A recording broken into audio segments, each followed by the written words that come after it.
Influur Talks, where we have candid conversations about the influencer marketing industry and all related topics. Today, we have 3 of our 4 founders, and we will uncover Influur's journey. We have Alessandra here, Paula, and Fefi.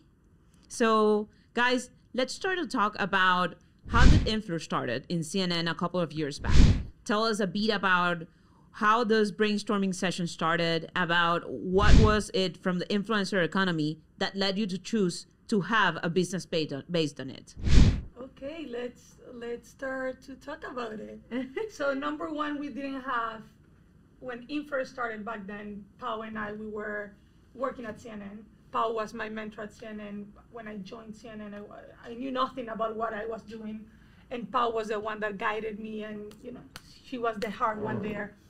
And we didn't even know that we were gonna start this huge thing that we started back at CNN. The thing also is that when we arrived there, we were expecting something totally different, and we just wanted something else. Yeah. So the first week that I joined CNN, I met Pau, and Pau, I told her, I think that we can keep doing this.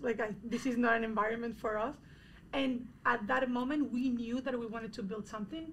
We didn't know what we were gonna build. We come from families of entrepreneurs. Yeah. And then we wanted to build something. And then that day that we met, the first day we met, I sent a text to my husband now, and I told him I just met a woman that I really think I'm gonna do business with her. Yeah. The first day that we met. The first day, I have the chats and everything. Crazy. Wow, that's awesome. That's awesome. So one day at CNN, basically, we needed to interview an influencer. And nobody in the whole floor at CNN was able to connect with that influencer.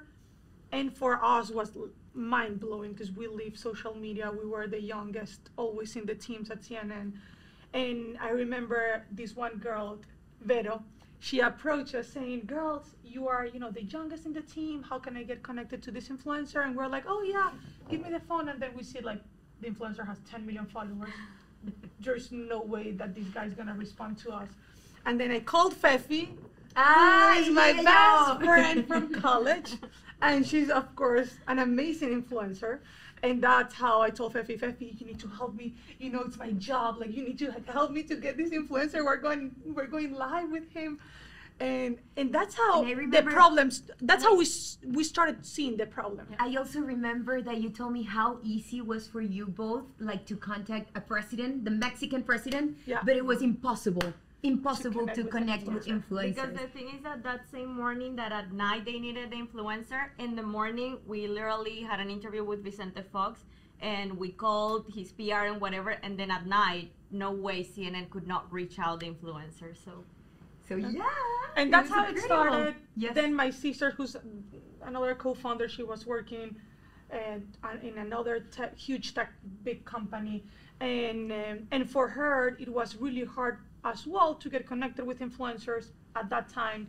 And we were thinking it's hard for us, for her, for everybody. I would love to give a little bit of context, Ale. Why did you reach out to Fefi? Why was Fefi your best point of contact? Yeah. What do you say?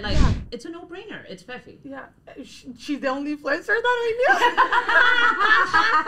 knew. So to provide a little bit of context here, Fefi comes from social media and acting for a long time before Influur. So Fefi, at what stage, in the stage that you joined the company, what made you interested in becoming an entrepreneur and actually, separating yourself a little bit from all of this acting and, building up a company? I think it was that I lived the problem. When I had 250K followers, it was so easy. It was so difficult for an influencer to find a brand to work with, right? It's so easy when you have 10 million followers or 20 million followers and you have an amazing manager that represents you. But it's we need to say. But it's so hard when you are starting. I used to be Fefi's manager sometimes for It's some type true. of deal. Oh my God. That's So also Fefi, true. so Fefi in some deal. Alessandra did my first media kit ever. I remember. That's why then on Influur we were like, no more media kits. No and more now media people kits. have their Yes. profile. No, and to understand my problem, you don't know what to expect when you have 250K followers. Like, you don't know what to do. You contact a brand and you tell the brand, hey, it's Fefi.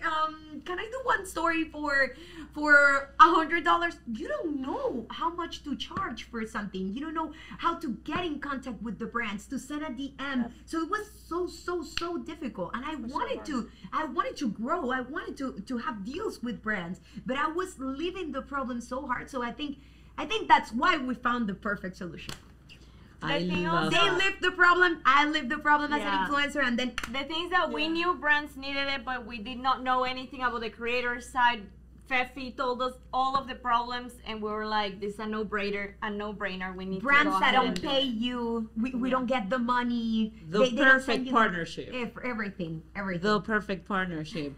So, and there's a fourth leg in this story that, of course, she couldn't be with us here. Ale started talking about that. It's Vale, our CPO. So, at what point in time did Vale came in? Ale, you were mentioning something Yeah, about it. so I remember that when I was working at CNN, I moved to Atlanta to work there, and I was completely alone. And my sister, we are actually triplets. She's one of the triplets, and she stayed in Miami working at this big company, and we were always talking every day at night because, of course, this was the first time in our lives that we separated each other.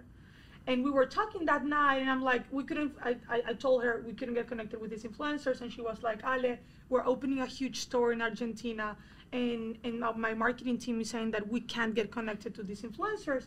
And at that time, we both knew that that was a big problem inside of these huge enterprise companies. So that's how Vale joined. I remember that after working our corporate jobs, we went back to do our master's degree.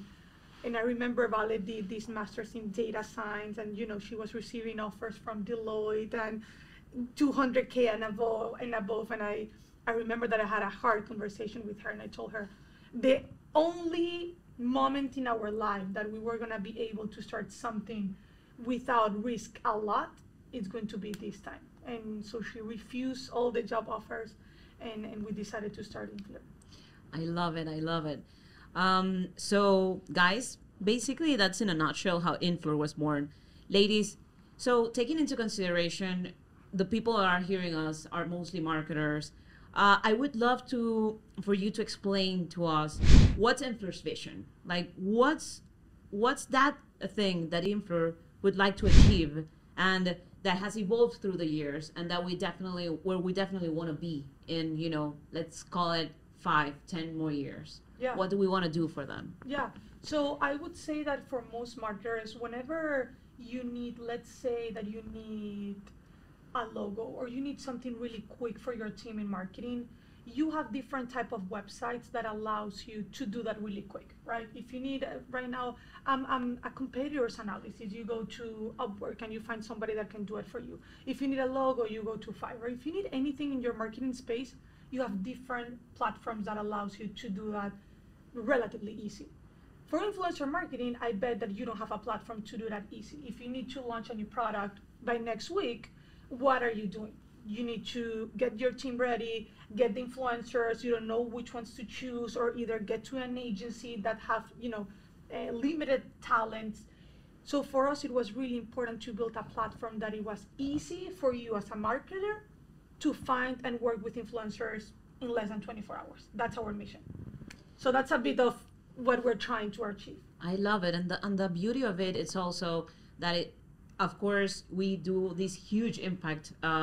We have this huge impact on the brand side, but then also our other side, which is so important, which is our other creators, our other side. It's also impacted positively, right? Fefi, could you talk a little bit about that? Like, what do you find in Influur as a creator that you say, you know what, that's impactful for me and for our industry?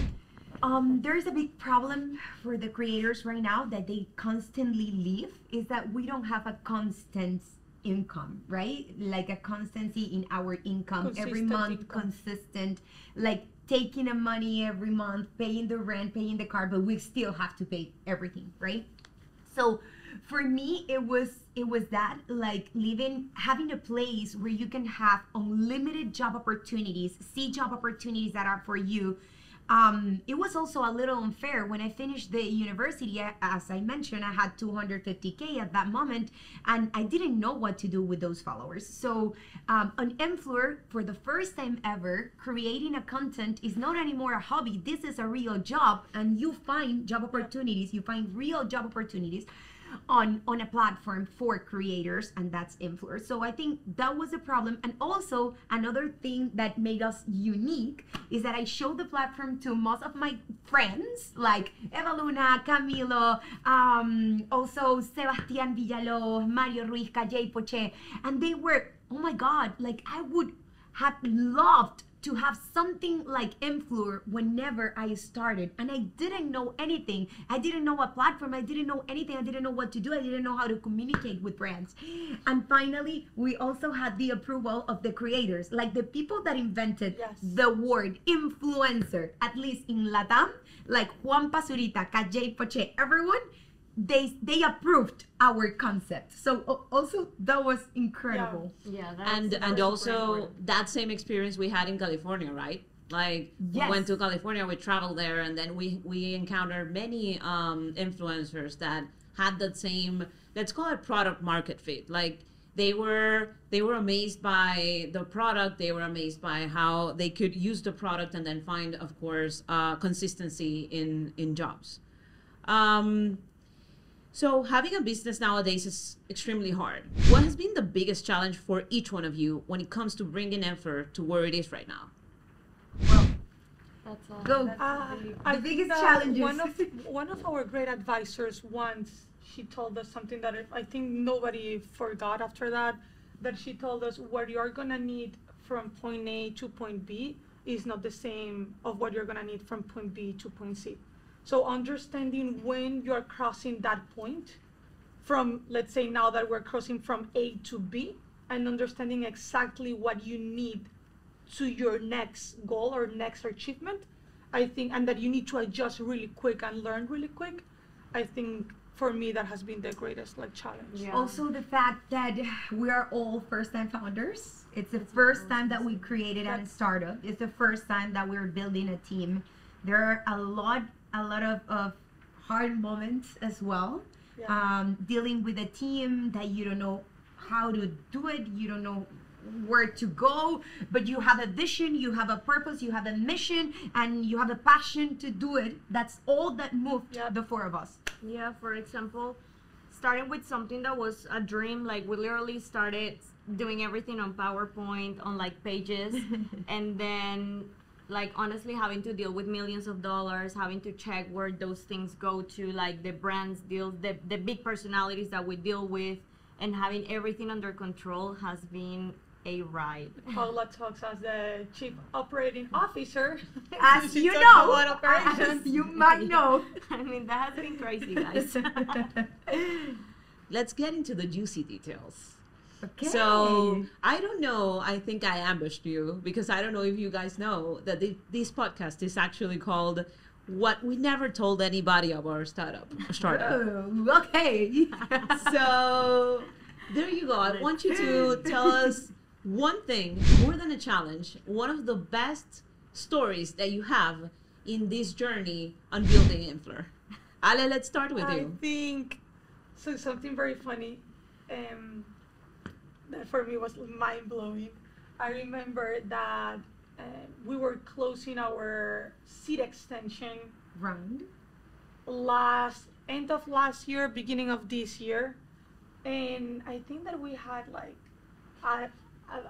a very small spot left in the round to close, but it was very hard to close. It was Like small for us. I mean, it was a lot of money. It was just small for the round. Yes. Yeah, it But was it was small a for lot the of round. If Okay. you have to raise $5 million, and you're only it needing was small for the 500K. round. So and everybody, so I'm the one that usually fundraise, but the team helps me a lot with, Ale introduction, this investor, and we are a team, right? And everybody knew that I was not able to close that. So the big investors already invested.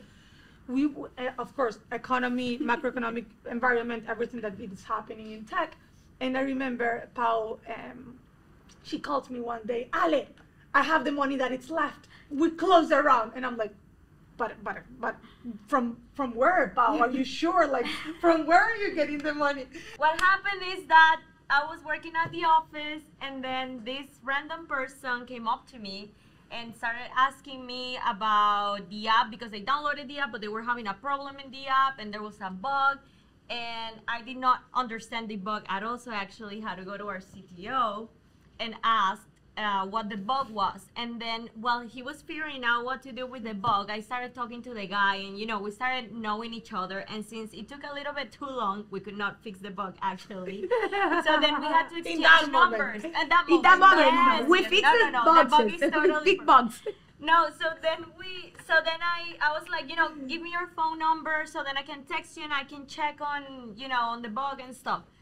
So then we started talking from there, and then he was like, hey, your app looks so interesting, like blah, blah, blah. Would love to, hear more about it. So I called him, and then I did not know that he was actually part of a family fund. And then when I started telling him, he was like, oh my gosh, like this is what I do. I'm an investor.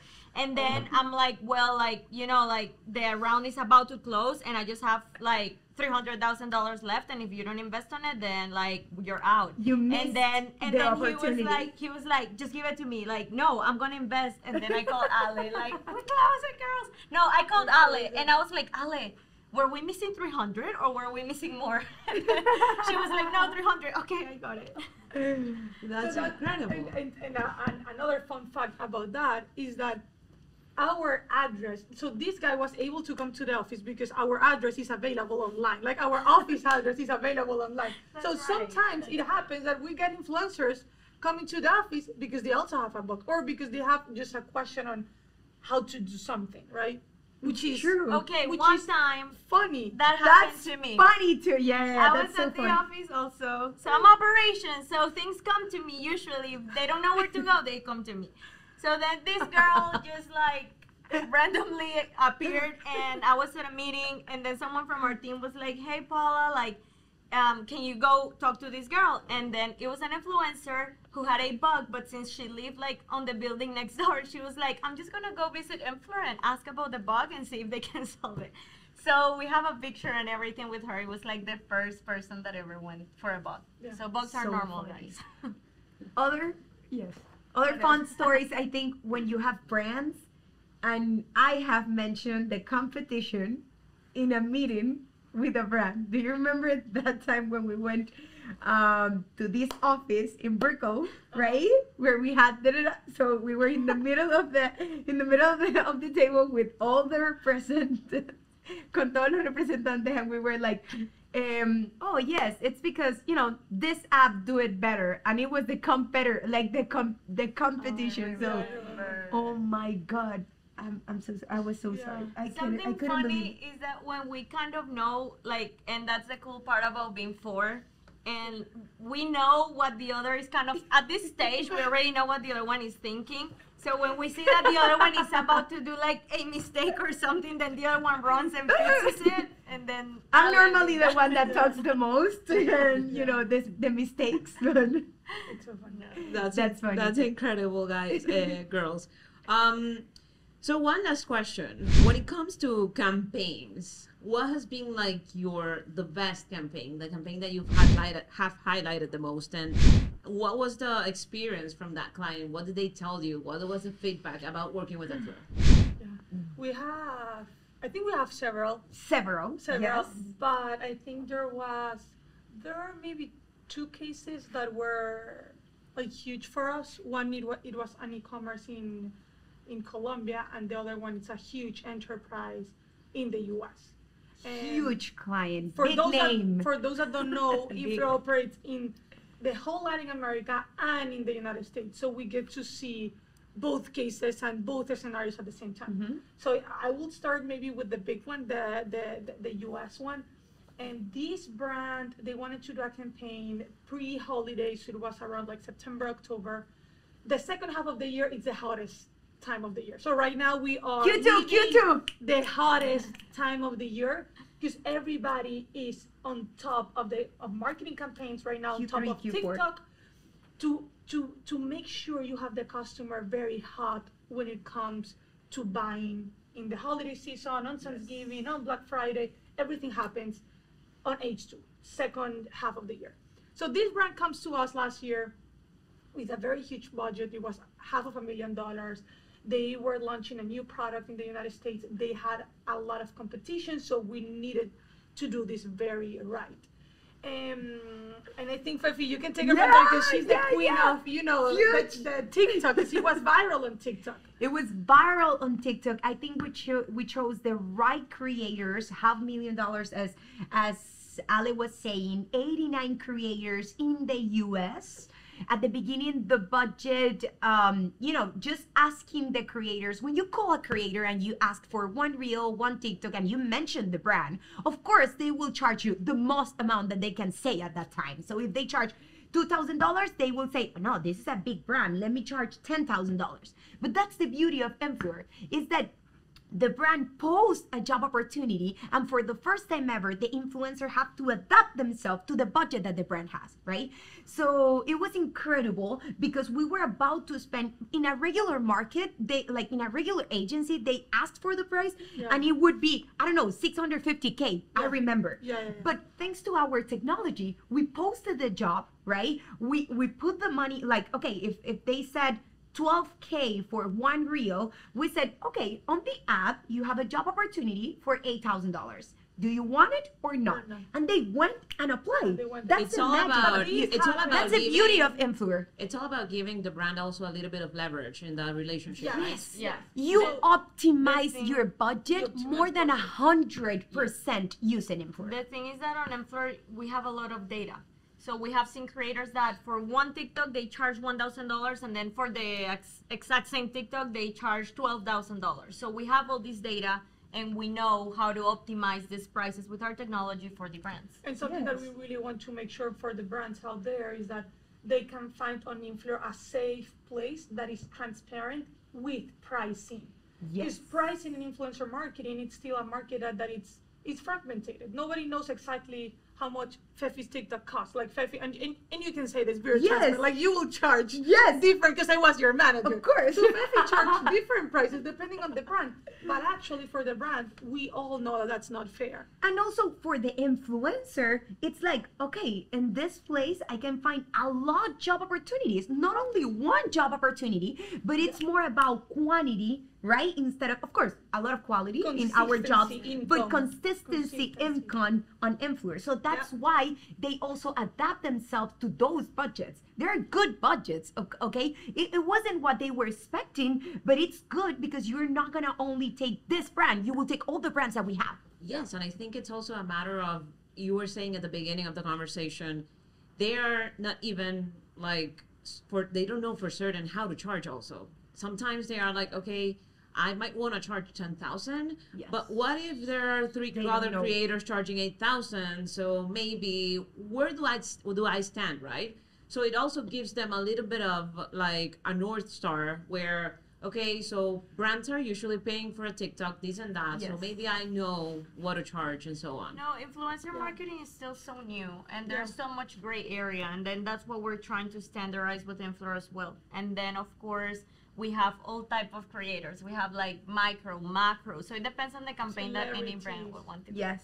Everything. Unregulated. It is still an unregulated market, right? Industry in general. For the creators as well. Exactly. Well, ladies, thank you very much for being here with us, and thank you to all of those listening today. We will be back soon with industry experts, members of our team, and influencers to discuss multiple factors of influencer marketing and how it can be used to boost your businesses. That's it. I think that if they really want us to do a podcast on and something specific that you want to learn about influencer marketing, about our startup journey, about being founders, anything that you want to know on our crazy career, just ask in the comments and Yes. we can do a podcast Ask, about like, you know, comments, So- follow us, follow Influur. Let us know. let us know what you want us to talk. Yes. Right? Yes. Let's Love it. Love Nice. it. Thank you, girls. Can't get enough.